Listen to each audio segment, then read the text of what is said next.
Fala galera do Cinepop, aqui é o Thiago Nola e hoje eu trago pra vocês a crítica em vídeo de Som da Liberdade, um dos filmes mais polêmicos do ano que chega em breve aos cinemas brasileiros. Então, continua assistindo e vê o que a gente achou do filme. When God tells you what to do, you cannot hesitate.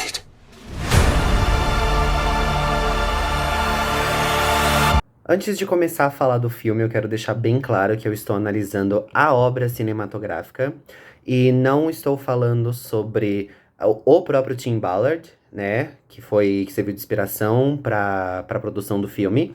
E não estou falando do que aconteceu, se é verídico ou não. Existem várias reportagens aí que vocês podem procurar para ver as polêmicas em relação ao embelezamento das coisas que ele fez, que realmente não aconteceram porque não existem provas.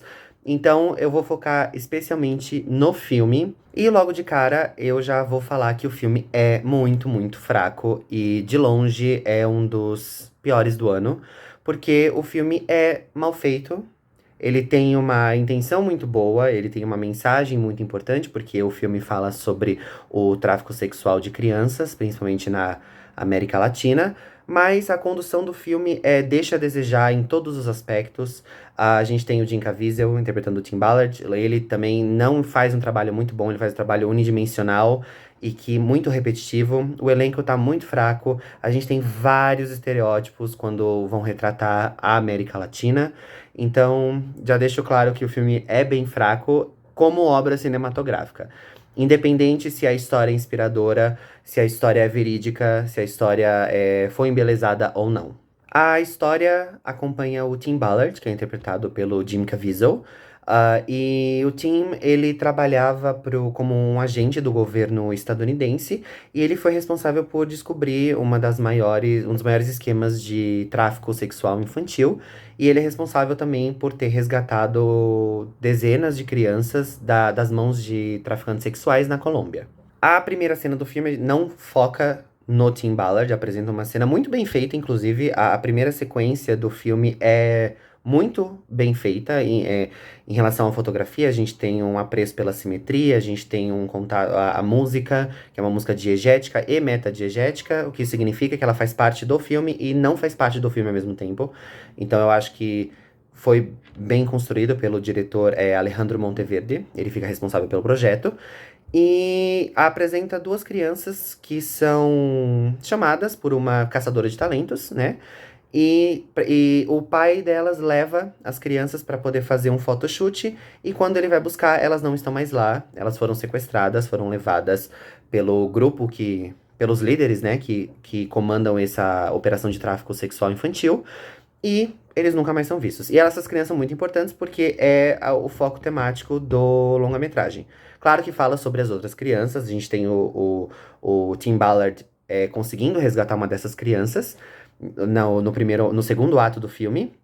Mas a ideia é focar nessas duas crianças que são irmãos e que pelo menos colocam um pouco de eixo na narrativa para ela não ficar tão ampla assim, para ela poder ficar restrita e poder fazer a gente entender qual é a ideia do filme. O Tim, ele mora na Califórnia, apesar dele ter encarcerado vários pedófilos, vários traficantes sexuais infantis, e ter colocado as mãos nesse material para que eles para que não fossem vendidos, para que não fossem adquiridos por outras pessoas, ele nunca conseguiu resgatar uma criança, e isso muda quando ele consegue resgatar uma criança cujo apelido é Ursinho de Pelúcia, ou Teddy Bear.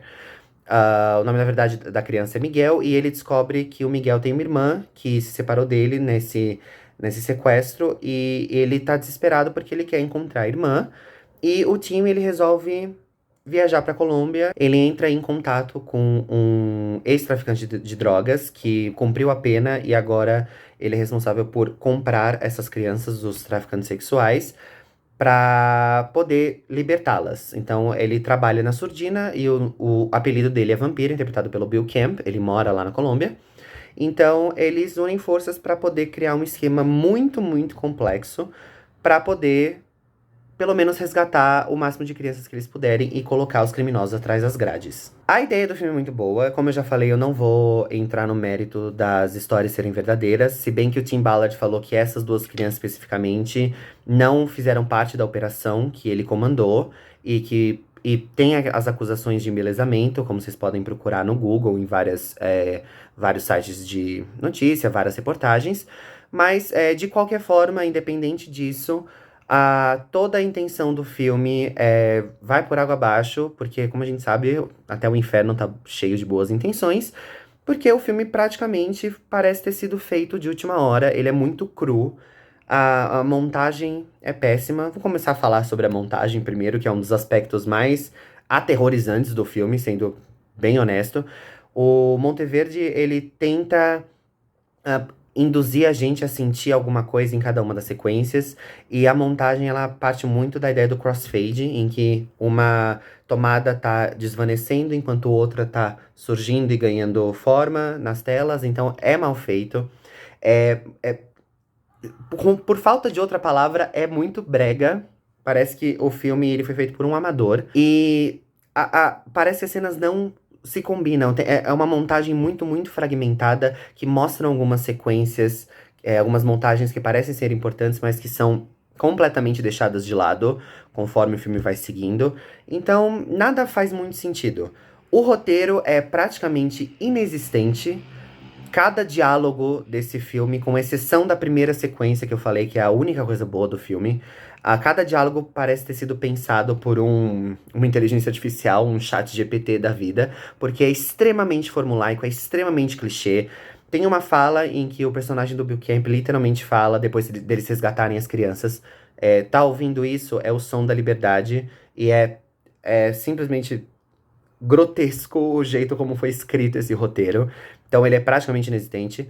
As atuações também não são boas. A gente tem o Jim Caviezel, ele é muito famoso. Ele é um bom ator. A gente tem a Mira Sorvino, que é uma boa atriz. Mas parece que eles não saem muito do que lhes foram oferecido. O que não é culpa deles, porque não tem o que você fazer de inovador, de original, com personagens tão mal escritos em relação ao filme.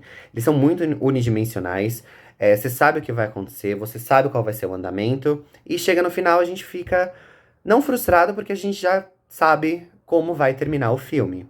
E então é uma coisa assim, você esquece do filme depois de dois, 3 dias, porque ele não causa nenhum impacto sério. A trilha sonora também não é boa, ela não é sólida, ela foi composta pelo Javier Navarrete, que ganhou muito, muito aclama, inclusive uma indicação ao Oscar pelo trabalho dele em O Labirinto do Fauno, do Guillermo del Toro. Mas ela é muito pedante e me lembrou muito da trilha sonora de Lincoln, que é estrelado pelo Daniel Day-Lewis, porque ela quer obrigar você a se sentir mal ou sentir empatia, sendo que não precisava disso pra gente sentir empatia e se conectar com o que o Tim Ballard tá fazendo pra poder resgatar essas crianças. Então, nem mesmo a trilha sonora, que é uma coisa que eu costumo gostar nos filmes, assim, principalmente em dramas biográficos, funciona. Também parece um afterthought, ela foi pensada depois, ela é muito crua, parece que ela podia ser melhor elaborada, com mais cautela, pra poder, sabe, fazer a gente sentir o que o Alejandro queria que a gente sentisse sem forçar nada. Isso é um grande problema. Em relação aos estereótipos, que eu digo, é aquela velha ideia de Hollywood em colocar um filtro amarelado quando chega na América Latina. O que a gente já sabe é muito cansativo. A gente viu isso nos anos 80, 90, 2000, 2010. E de novo a gente volta com isso. A fotografia foi assinada pela Gorka Gomes e pelo Andrew Ake. E outra coisa que também não faz o menor sentido. O filtro amarelado, no momento em que chega na América Latina, aparece o filtro amarelado. E a gente não tem outra cara a fazer a não ser a cara de paisagem, porque, de novo, vamos estereotipar a América Latina de uma forma que vai glorificar Hollywood e que vai colocar países subdesenvolvidos, vai colocar o nosso próprio continente em segundo plano. Então, a fotografia também não funciona. Uma das coisas que mais me incomodou no filme é, sem sombra de dúvida, o fato de não existir nenhum conflito. O Tim, no filme pelo menos, ele não passa por nenhum perigo, ele não passa por nenhum conflito, com exceção de uma breve cena no terceiro ato. E parece que tudo vem de forma ocasional. Então, isso é uma coisa. Ele parece ser o salvador branco, o herói sem defeitos, sem nada a temer, que não enfrenta nenhum obstáculo porque ele não precisa. E mesmo quando a gente pega a questão do herói, né, os arquétipos de herói que a gente vê na literatura, no cinema, a gente tem Ulisses, a gente tem o próprio Harry Potter, a gente tem o Frodo, a gente tem vários heróis desse tipo. Eles passam por obstáculos que são significativos porque precisa do coming of age, precisa do amadurecimento. E tudo bem, o Tim Ballard ele já é um homem mais velho, ele já tem muitos filhos, ele tem uma carreira, ele tem uma família. Mas ele tá lidando com traficantes sexuais, ele tá lidando com pedófilos. Então, o fato de não ter nenhum conflito sólido é uma coisa que incomoda muito no filme. No final das contas, Som da Liberdade é um filme extremamente decepcionante, frustrante, mal feito e, sem sombra de dúvida, um dos piores do ano, porque ele não faz o menor sentido e ele parece um trabalho de faculdade que resolveram exibir nos cinemas. Infelizmente, essa é a verdade, e como obra cinematográfica, é uma obra ruim, é uma obra muito fraca. Bom, gente, essa foi minha breve crítica em vídeo de Som da Liberdade. O filme estreia dia 21 de setembro nos cinemas brasileiros. Vão assistir, voltem aqui, comentem o que vocês acharam. E é isso, galera. Muito obrigado por assistirem e até a próxima.